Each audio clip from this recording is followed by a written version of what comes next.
what does EQT offer to do? If a private water supply is identified, what we do is, first of all, we send the mailer to find out if you do have a private water supply. If you say you do, we then offer water testing for that. And what that is a third-party sampling company will come out and they'll coordinate with the landowner, with the water supply owner, and they'll test for the water quality and the quantity that the water supply produces. We're actually required, too, to provide those results to the state, so it's not just us saying we're going to do it, it's a requirement for what we do. So when you get those water questionnaires, if you have concerns for your water supplies, get those filled in. Typically, it's our surveyors that'll take care of that. So in this area, I believe it's Keystone Consultants. If you have property and you received a questionnaire from Keystone Consultants and you have concerns over your water supply, get that back into them. That way, we know that water supply is there and it's a concern if folks would like that tested. So if we don't know, we can't test it. Next slide. Some of the other permits we're required to get, and the first one I'm going to touch on, it does affect this well site, is the OG-24. That's the actual form number for the alternate casing and cementing permit with the Department of Environmental Protection. The Sarah site's actually a new one for me. We have one approval so far for how we're going to case these wells through the freshwater zone and above the mine voiding area. So what we do is we coordinate with DEP, say, your regulations say X, Y, Z, we want to do A, B, C. They review it. We work with the drilling inspectors to do this. In this case, freshwater casing is supposed to extend 50 feet below the base of the freshwater. But what we would have if we did that, we would then be into an open mine void. So we're gonna set that casing a little more shallow. DEP is going to monitor as we drill these, and that's one of the types of approvals that we had to get for this site. So the regulations say how we have to case, especially through freshwater zones, through coal, so on and so forth. If we vary in any way from that, we have to apply for approval for every single well with this OG-24. The OG-71, request for approval of alternate waste management practices. Why that's relevant to this site, if we use a recycled water above ground storage tank, that's the permit we'd have to get for that approval. So there's two types there. We have the overall process that we have to get approved, and if we use the same process at a site, it's a simpler form. Think of it, if you think tax terms, there's the 1040A for if you have a lot of stuff to do with the 1040EZ, if you're just going nice and quick, kind of the same concept there. Site safety and security is not my area of expertise. I will not pretend to do so. So I'm going to touch on some of this real quick.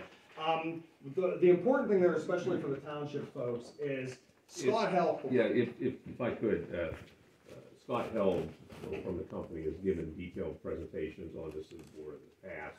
He is also hopefully connected in on the Zoom call. So John will give kind of a more general overview, but if anybody has any questions, Mr. Held is available to answer those.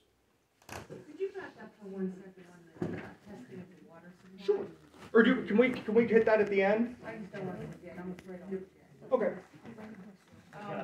You state your Please name. state your name. Lauren Conley.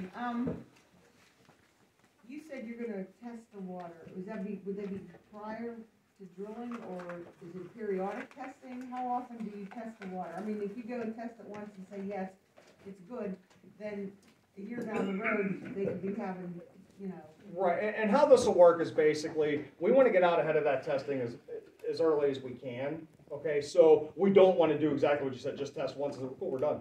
Yeah. That doesn't work, because then the presumption of liability is on us. If somebody does complain of a water supply issue, it's up to us to prove that it wasn't us. So if we only have one test result, for our defense, that's not good. And secondly, it's not a neighborly thing to do. So we try to get out ahead of that as far as we can. So these wells are scheduled to be drilled next year. So we've already sent out water supply questionnaires. I believe we've sent even more water supply questionnaires, because this is a pad that we permitted a well, and then our development plans changed. So hopefully I don't know the status of the water sampling now. It's not my area of expertise, so I apologize for that. But you should be hearing from someone soon on that third-party sampling. And if you haven't, let me know after the meeting, and I'll look into it to make sure we're starting that process. But my question is, how often do you test the water after the drilling starts? I honestly don't know. I'd have to look into that for you. So I don't know if you would know. Sometimes they do post-drilling sampling. Yeah, it's definitely if there's a complaint or any sort of question about your water supply,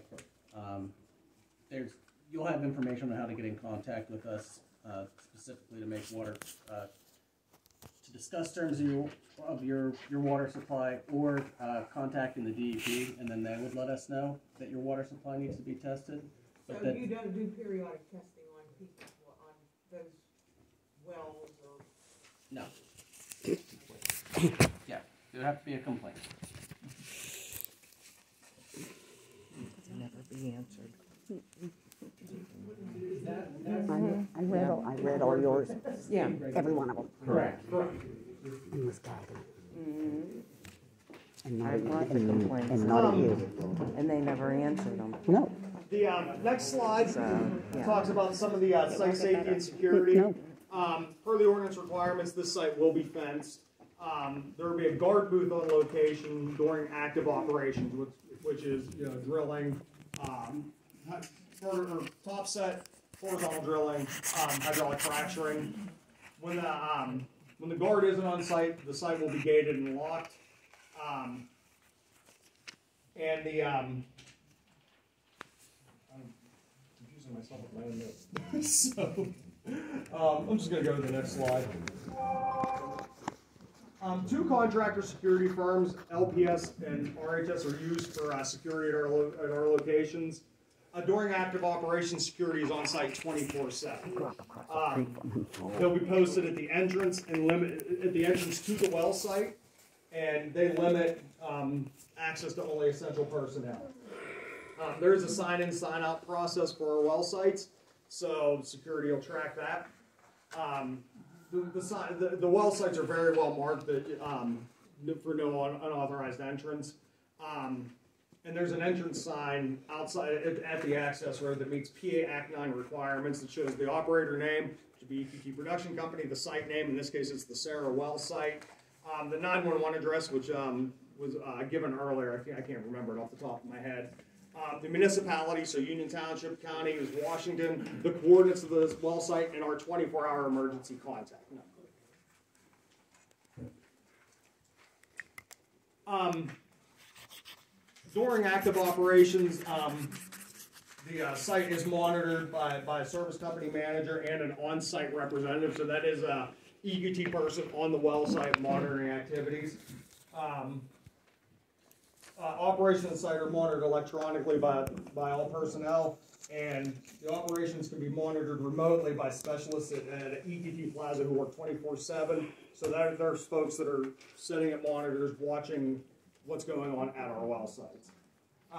During production, when the wells are actually flowing gas, there's sensors and monitoring equipment that are installed permanently for safe operation of the location.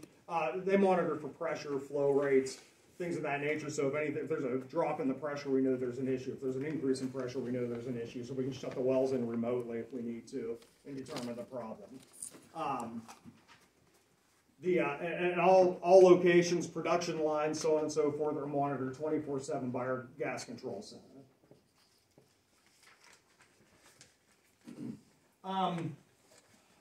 The emergency response plan that we put together complies with Pennsylvania Chapter 78 regulations. Chapter 78 in Pennsylvania's regulations are the oil and gas regulations, broken into two separate things. One, there's 78, which is the normal oil and gas regulations, and then unconventional wells are 78A. So we comply with those regulations. And the wells into the Marcellus and Utica formations are unconventional. Correct. Unconventional wells. Correct. Copies of this emergency response plan are available in a mailbox that is posted at the site. We also work with the township emergency responders to provide any information they need for that emergency response plan. The next bullet is the awareness level presentation that's available for first responders. We've done this a couple times in Union Township. There's an additional one scheduled on February 23rd from 6 to 9 at El Rama Volunteer Fire Company. That's for police departments, fire departments, ambulance agencies, hazmat teams, local and county EMA, municipal employees, and government representatives. So Stephanie Paluda should have sent out a invite to that. Any township folks or who want to attend, just RSVP so she can order the right amount of food, and that's available to the township folks.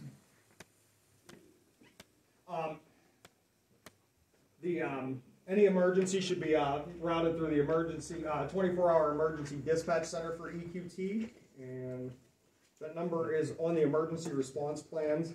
And I thought I'd written it down, but I didn't here. But it is in the emergency response plan. And we do have fire prevention and firefighting equipment readily available on the locations if there's an emergency there. So otherwise, that is my presentation.